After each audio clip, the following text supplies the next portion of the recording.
it's hard to judge.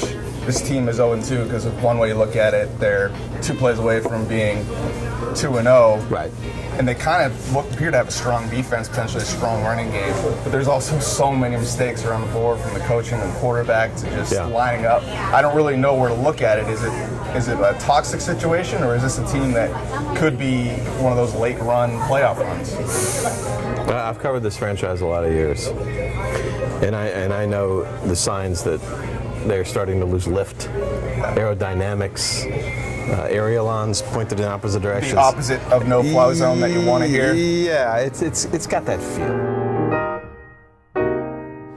This defense is bringing it. The pressure's real. We wondered about that after the Jets, and they brought it against Drew Brees. That's the most I've ever seen Drew Brees pressured and harried by the Bucs. And I think that's what makes it so difficult to defend Freeman right now, whether more of it is on the coaching side or not. I think general NFL terms, if you have a good defense and a good running game, that's a recipe for any quarterback to step in and succeed. Right. And right now, Freeman is ranked 30th. Whether you talk about the drops or the penalties, whatever you want to talk about, he's 30th in the NFL. Oh no, he's a lost lamb right now. There's no doubt about it. Now, whether he got himself lost or the coaching staff helped him get lost isn't really the point.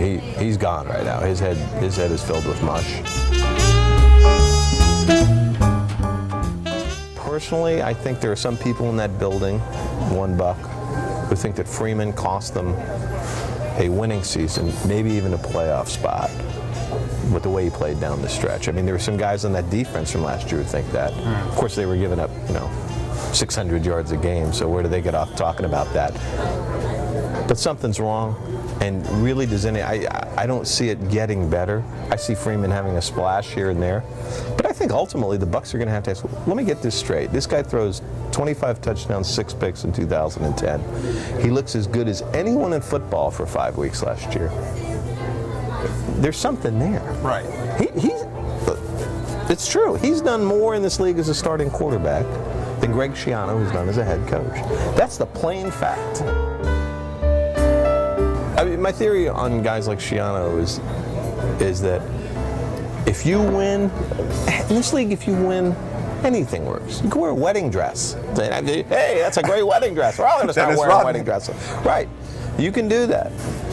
But the thing is, when you're his kind of guy, his kind of locked and loaded 1,000-yard stare kind of guy, if you lose, it accelerates the process of winning or losing a team that much faster to me. Because if I'm a guy and I'm losing week after week, and I go, wait a minute, I'm doing all this, I'm following all these rules, and where's it getting us? That's what happens. I'm not trying to say that's what's happening with Revis and Schiano, and I'm not saying this team can't steady its ship, but I've watched a lot of Bucs ships. I've seen them go down, and this has that vibe right now.